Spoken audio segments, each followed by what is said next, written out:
Halloween is just over a month away, but many people still haven't picked out a costume. In today's Destination Dakota, we take a tour of some frightful sights in downtown Bismarck. Hello everyone. In today's Destination Dakota, we're getting spooky. It's spooky season's right around the corner. Yeah.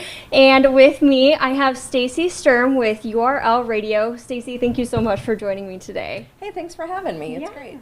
So can you tell me a little bit, Stacy, about your downtown haunted history tours that you have?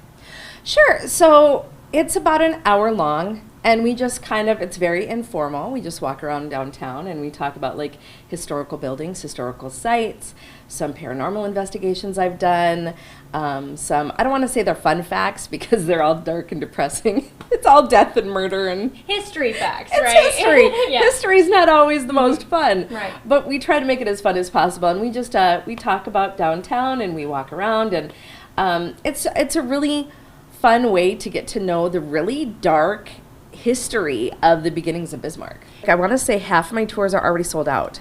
Wow, that's pretty amazing because I know that I've heard about this for years and years now, and I've wanted to snag a ticket. Luckily, I have a little bit of pull with her, so I'll fit you in somewhere. But so yeah. I think we're gonna go and take a little bit of a tour now, and she's gonna show me some spots around town. So let's go and head on out. First on our stop, we went to an alleyway that goes by the name Murderer's Gulch, where a painting by wet plate photographer Shane Belkowitz stands. And it's called Murderer's Gulch because this area here back in the day was called Murderer's Gulch.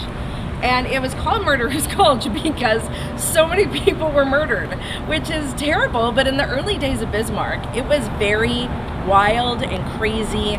After that, we shuffled our way to Thayer and 3rd, where Bismarck's first cemetery used to be located.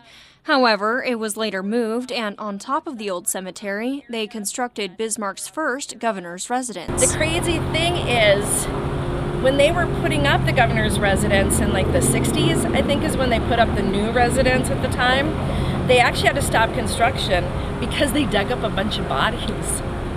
So not every body apparently got moved.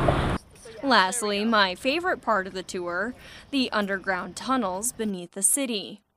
They use those tunnels to likely sneak in slave workers or women or alcohol or everything that was illegal at the time. So, down we went. This is the section of tunnels that I bring people into at the end of the tour. Right now, above us is the sidewalk. So that's kind of how they used to run. They run under the sidewalks in downtown Bismarck. Sturm tells me that she has conducted ghost hunting sessions in the past, but she's very cautious about doing so. When you're done, you have to do kind of like a cleansing so that things can't follow you home, can latch onto you and leave the space. And so I don't like to do that when I have a group of like 18 or 20 people down here. With Halloween right around the corner and spooky season setting in, the Bismarck Downtown Haunted History Tours are something that you don't want to miss out on. It's both educational and fun for the whole family. Reporting for KX News in downtown Bismarck, I'm Taylor Austin. Sturm says there are still tour spots open, and she takes special event tours with weather permitting throughout the year. To find out more about how you can get a spot on the tour, just look for this story on our website, kxnet.com. We have a link inside the story.